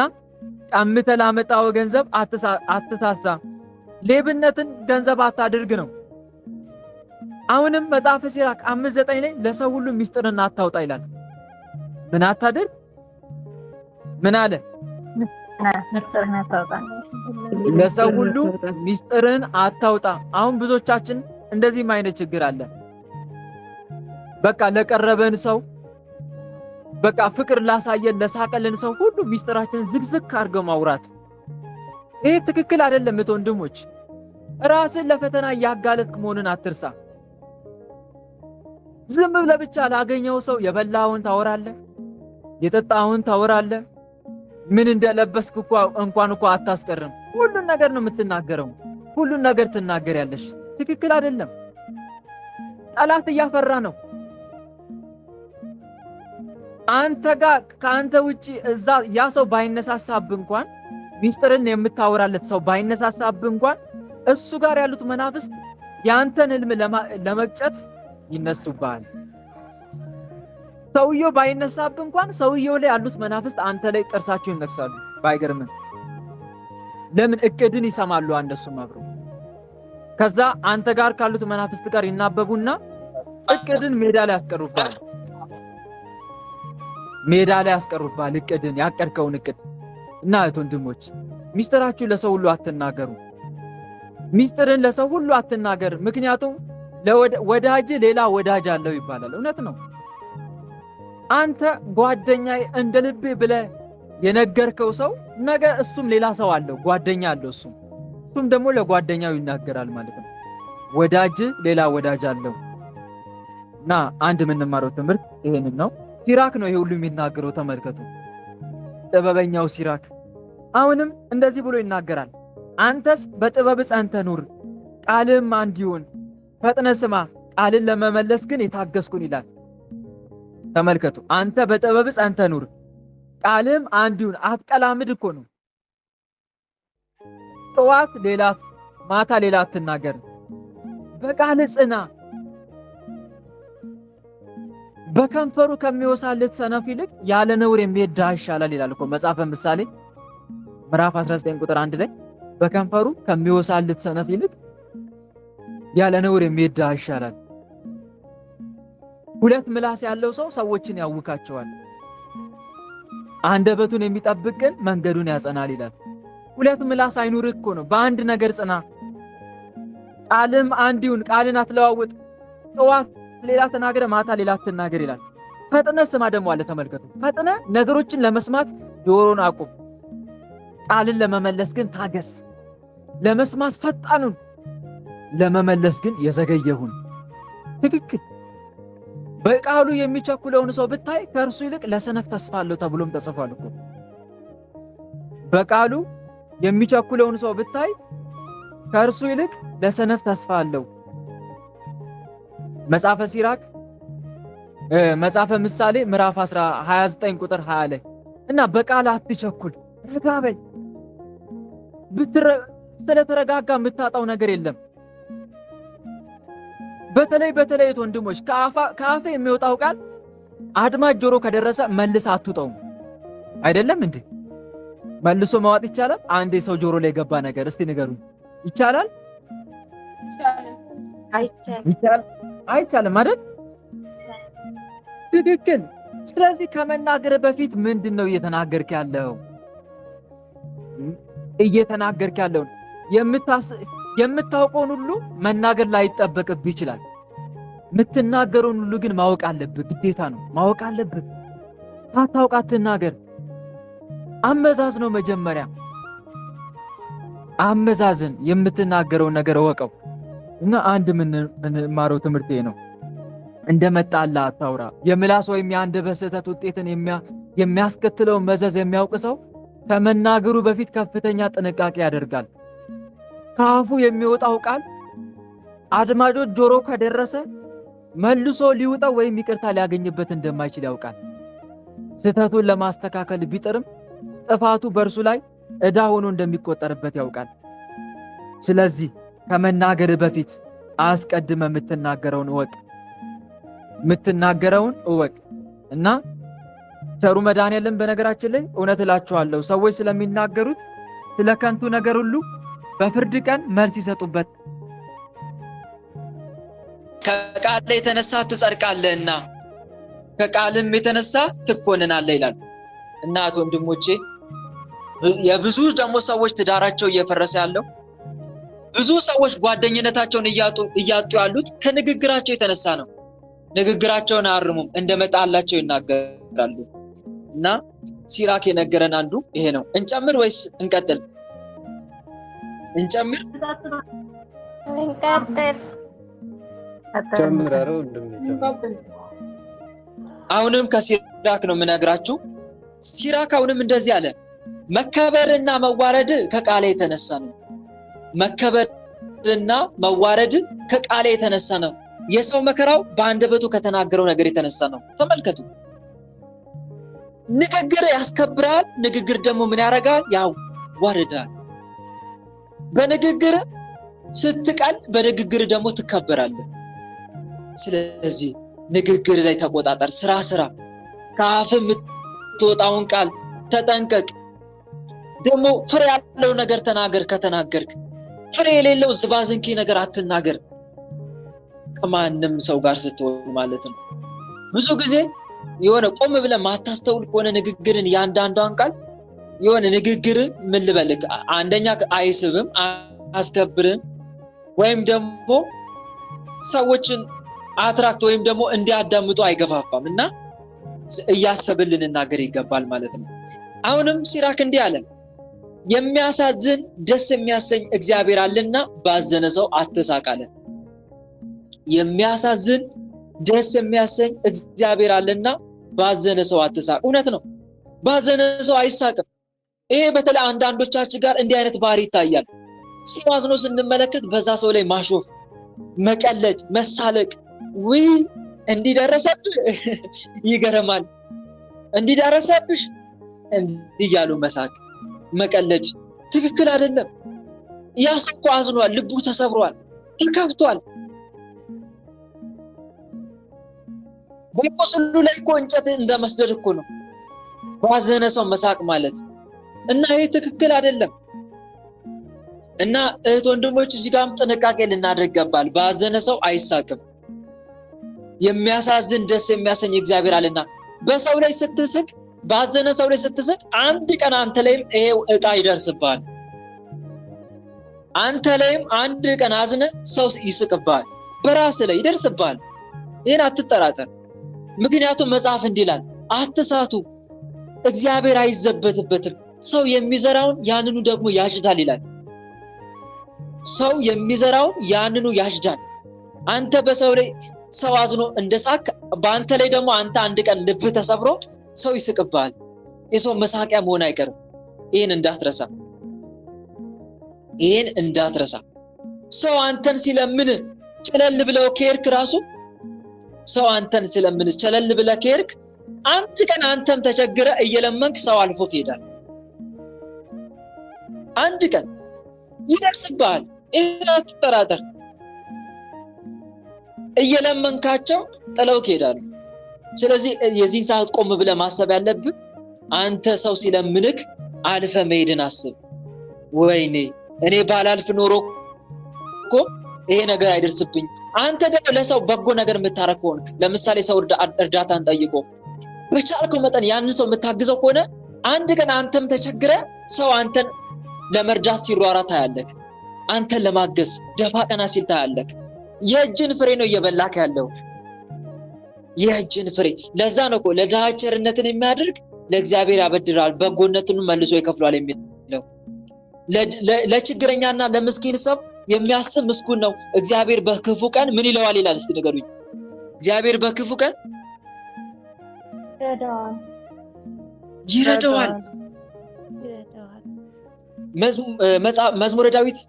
መዝሙረ ዳዊት ላይ ተጽፏል እኮ ምዕራፍ 41 ላይ፣ ምዕራፍ 40 እና ምዕራፍ 41 ለችግረኛና ለምስኪን የሚያስብ ሰው ምስጉን ነው፣ እግዚአብሔር በክፉ ቀን ይረዳዋል፣ በመኝታውም ጊዜ በበሽታው ጊዜ መኝታውን ሁሉ ያነጥፍለታል ይላል። እና ተመልከት፣ ስትረዳ ነው የምትረዳው። ለሰው ስትደርስ ነው ሰው የሚደርስልህ ለአንተ። አሽሟጠ ችላ ብለህ የምታልፍ ከሆነ አንተ ልክ እንደዛው አንድ ቀን ይደርስብና ሰዎች አሽሟጥጠውብህ ያልፋሉ። እና አንድ የምንማረው ትምህርቴ ነው። እና በሰው ላይም ስትስቅ፣ ባዘነ ሰው ላይ አንተ ላይም አንድ ቀን ልብ ተሰብሮ ሰው ይስቅብሃል ማለት ነው። የሚያሳዝን ደስ የሚያሰኝ እግዚአብሔር አለና ባዘነ ሰው ምን አትበል፣ አትሳቅ። መጽሐፈ ሲራክ 7:11 ላይ በፍጹም ሰውነት እግዚአብሔርን ፍራው ብሎም ተናግሯል ሲራክ። አገልጋዮቹ ካህናትንም አክብራቸው፣ በፍጹም ሰውነት እግዚአብሔርን ፍራው። የሆነ ነገር ልታደርግ ስትል ይሄ ነገር ፈጣሪን ያሳዝን ይሆን ብለህ አስብ፣ ቆም ብለህ ያንን ነገር ከማድረግ በፊት። እግዚአብሔርን የሚያሳዝን ከሆነ እርግፍ አድርገህ አይጠቅምህም። እንዲህ የምታረግ ከሆንክ በፍጹም ሰውነት እግዚአብሔርን እየፈራው ነው ማለት ነው። አገልጋዮቹ ካህናትንም አክብራቸው፣ ካህናት የእግዚአብሔር አይኖች ናቸው። እነሱን ማክበር እግዚአብሔርን ማክበር ነውና። ለሞተ ሰው ተስካር ማውጣት አትተው አለ። ምን አለ? ሰምታችኋል አይደል? ለሞተ ሰው ተስካር ማውጣት አትተው። ሲራክ 7:33 ላይ እውነት ነው። ሙታን ይስዕሉ በእንተ ሕያዋን፣ ሕያዋን ይስዕሉ በእንተ ሙታን ይላል ቃሉ። ሙታን ለሕያዋን፣ ሕያዋን ደግሞ ለሙታን ይማጸናሉ ነው። ስለዚህ ወንድሞች ይሄ ብዙዎቻችን የምናውቀው ነው። ሰው ከሞተ በኋላ ያ ሰው ሊታሰብ ይገባዋል። የመጨረሻ ፍርድ እኮ ገና አልተፈጸመም። ምሕረት የሌለው መቼ እንደሆነ ታውቃላችሁ? ምሕረት የሌለው ዕለተ ምጽአት ላይ የመጨረሻ ቁርጥ ፍርድ ይደረጋል። ከዛ በኋላ ጻድቃን ለኃጥአን መለመን አይችሉም። ምልጃ የሚባል ነገር ይቆማል። ምልጃ የሚባል ነገር ከዛ በኋላ ይቆማል። እስከ ዕለተ ምጽአት ድረስ ግን አለ ምልጃ። ቅዱሳን በተሰጣቸው ቃል ኪዳን እኮ ከሲኦል ነፍሳትን ያወጣሉ፣ ከሲኦል ነፍሳትን ያወጣሉ። ስለዚህ ከዛ አንፃር ምን አለ? ለሞተ ሰው ተስካር ማውጣት አትተው። ምናልባት ያንተን ልመና ያንተን በጎ ነገር አይቶ እግዚአብሔር አምላክ ይመረዋልና ነው። ሲራክ 7:36 ላይ በተናገርከው ሁሉ ፍጻሜን አስባት፣ ሁልጊዜም አትበድል። በተናገርከው ነገር ሁሉ ፍጻሜን አስባት፣ ሁልጊዜም አትበድል። ሲራክ 8:1 ላይ በእጃቸው እንዳትወድቅ ከታላላቅ ሰዎች ጋር አትከራከር ይላል። በእጃቸው እንዳትወድቅ ከታላላቅ ሰዎች ጋር አትከራከር። ሲራክ 8:7 በሞተ ሰው ደስ አይበልህ፣ ሁላችን እንደምንሞት አስብ ይላል። በማን ደስ አይበልህ? በምን ደስ አይበልህ አለ? በሞተ ሰው። ጠላት ቢሆን እንኳን ደስ እንዳይልን ብዙዎቻችን ባለማወቅ ምንለው ነገር አለ። በህይወት ዘመናችን ሲያሳድደን የነበረ ሰው እሰይ ተገላገልኩ እንደዚህ አይነት ነገር በጭራሽ እንደዚህ ማለት የለብንም። ለምን ጠላት አይሆንም? እንደውም እኮ መጽሐፍ ጠላት ቢወርቅ ደስ አይበለ፣ በመሰናከሉም ልብ ሐሴትን አድርግ። እግዚአብሔር ያንን አይቶ በአይኑ ክፉ እንዳይሆን ቁጣውንም ከእርሱ እንዳይመልስ የሚል ቃል እኮ አለ መጽሐፈ ምሳሌ ላይ። ስለዚህ ወንድሞች በሞተ ሰው ደስ አይበል። የፈለገ ክፉ ቢሆን ባለማወቅም ነው። ያ ሰው ክፉ የሆነው ወዶ አይደለም። እላዩ ላይ ክፉ ያደረገ ክፉ መንፈስ አለ፣ እሱን ክፉ አደረገው። ለአንተ እውነት ነው እድሜ ልኩን ከፍቶብህ ሊሆን ይችላል። ግን ያ የክፋት መንፈስ ስላለ ነው ክፉ ያደረገው። እና የፈለገ ጠላት ቢሆን በዛ ሰው ደስ አይበል። እንደውም ሞትን አስታውስ፣ የሱን ሞት አይተህ ሞትን አስታውስ። እንደውም ይነገራል እኮ አንድ ታሪክ። አንድ ሰውዬ ነበረ፣ በጣም ሽፍታ ነው። የሰፈሩን ሰዎች ሁሉ አስጨነቀ፣ እየዘረፈ እየገደለ፣ ይሰርቃል፣ ይዘሙታል፣ ይደፍራል፣ ይገድላል፣ ሁሉም ነገር ያደርጋል። እና አንድ ሰሞን በሆነ አካባቢ ላይ ሄዶ ንስሐ እንደገባ ያን ሁሉ ክፉ ስራውን ሁሉ እንደተወ መጨረሻ ላይ ግን ወደዛ ሲመጣ በእባብ ተነድፎ እንደሞተ የአካባቢው ሰው ሁሉ እልል ሽፍታው ሞተ እያሉ ሲደሰቱ እና ታሪኩን ነግረዋቸው እንደተጸጸተ ነግረዋቸው እንደውም በመደሰት ፈንታ እንዳለቀሱለት የሚነገር ታሪክ አለ። እና ወንድሞች የፈለገ ሰው ክፉ ቢሆን በሞተ ሰው ደስ ሊለን አይገባም። እንደውም የዛ ሰው ሞት ለኛ አስተማሪም ነው መሆን ያለበት። እኛም ነገ ወንድሜ ዛሬ ሞተ ነገ ደግሞ እኔ ጠራ ይሆናል እያልክ ስለ ሞት ማልቀስ አለብን።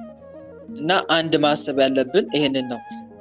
አሁንም ሲራክ 10:13 ላይ የኃጢአት አበጋዟ ትዕቢት ናት ይላል። ባጸናትም ሰው ክደትን ታበዛለታለች። የኃጢአት አበጋዟ ትዕቢት ናት። ባጸናትም ሰው ክደትን ታበዛለታለች። እውነት ነው። ትዕቢት ካለ ምንጊዜም ኃጢአት ይከተላል።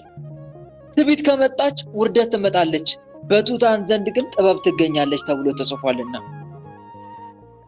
ድሃውን ስለ ድህነቱ ይንቁት ዘንድ አይገባም፣ ኃጢአተኛ ሰውንም ስለ ባለጸግነቱ ያከብሩት ዘንድ አይገባም ብሎም ተናግሯል ሲራክ። እውነት ነው። ስለ ድህነቱ ድሃ ልትንቀው አይገባም። ኃጢአተኛ ሰውንም ሀብታም ስለሆነ ልታከባብረው አይገባም፣ ወይም ደግሞ የማይገባውን ክብር ልትሰጠው አይገባም። ሀብታም ስለሆነ ገንዘቡን አይተ ማለት ነው። በፍርድ እኩሉን ነው። ፊት አይታ አታርላ ነው። አሁንም ሲራክ 11:8 ላይ ሳትሰማ አትመልስ፣ በሰው ነገርም አትግባ ይላል። ሳትሰማ ምን አትበል? አትመልስ፣ በሰው ነገርም አትግባ። ትክክል። ሳንሰማ መመለስ የለብንም። ነገርየውን እስከ መጨረሻው ማጣራት አለብን። ከአንድ ወገን ብቻ ሰምተንም ለፍርድ ለውሳኔ መቸኮል የለብንም። መጀመሪያ ማረጋገጥ ይቀድማል። ብዙዎቻችን እንደዚህ አይነት ችግር አለ። ያ ሰው ጓደኛችን እየተናገረ እያለ እንደውም ጭራሽ ማናስጨርስበት ሁሉ ጊዜ እኮ አለ። ንግግሩን ከአፋፉን ምንልበት ጊዜ አለ አይደለም? አፋፉን ብለን ኧረ እባክህ አስጨርሰኝ። የሆነ ነገር እየተናገረ ያለ አልፈልግም። ምግብ ሲል ለምሳሌ እንበልና ልስጣችሁ ሊለን አስቦ ይሆናል እኮ ያ ሰውዬ። እኛ ደግሞ ምግብ ሲል ገና ስጡ ሊለን ነው፣ የለኝም። ብዙ ነገር ያስመልጣል። በተለይ ሳትሰማ የምትመልስ ከሆንክ፣ ሳይሰማ ነገርን በሚመልስ ስንፍናና እፍረት ይሆንበታል ይላል።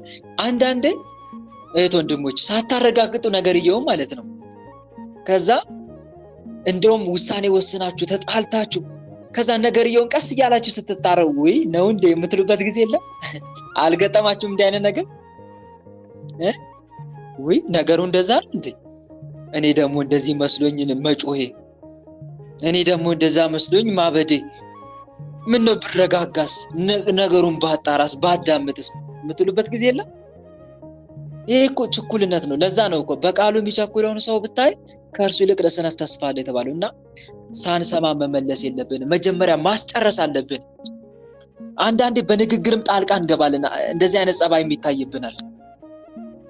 ከቃሉ የተነሳ ጥበቡ ይታወቃልና ትምህርቱን በአንደበቱ ከመናገሩ የተነሳ ይታወቃልና የሚናገርን ሰው ቆይ እኔ ልናገር ብላ አትከልክለው ተብሎም እኮ ተጽፏል። የሚናገርን ሰው ቆይ እኔ ልናገር ብላ አትከልክለው፣ ሐሳቡን አስጨርሰው ነው።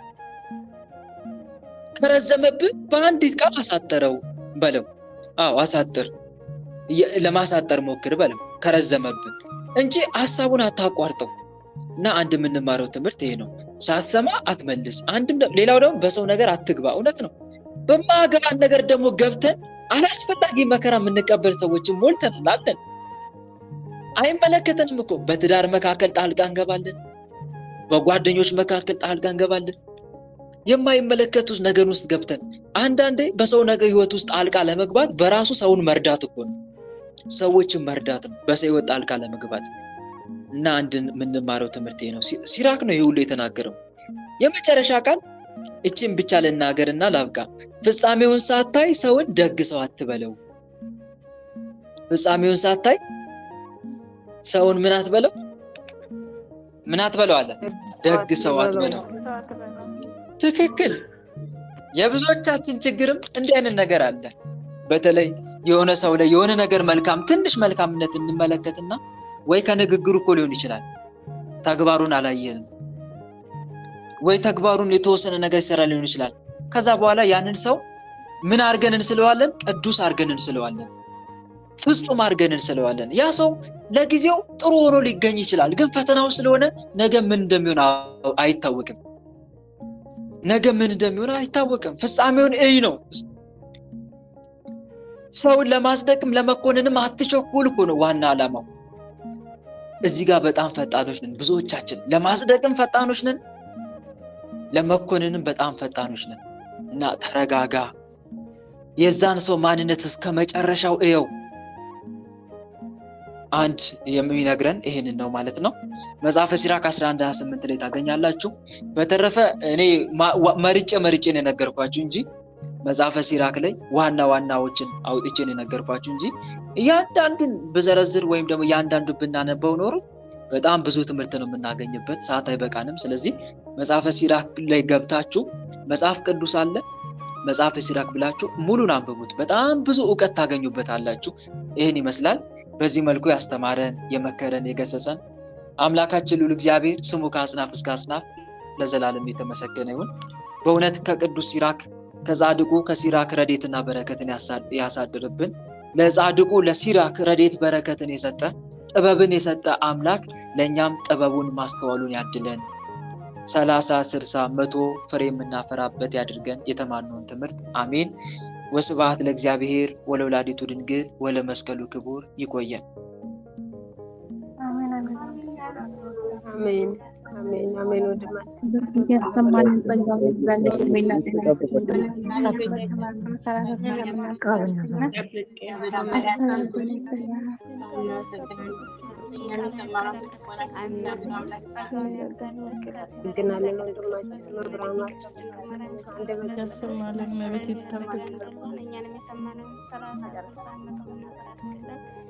በአይነ ልቦናችን ያሳድርልን።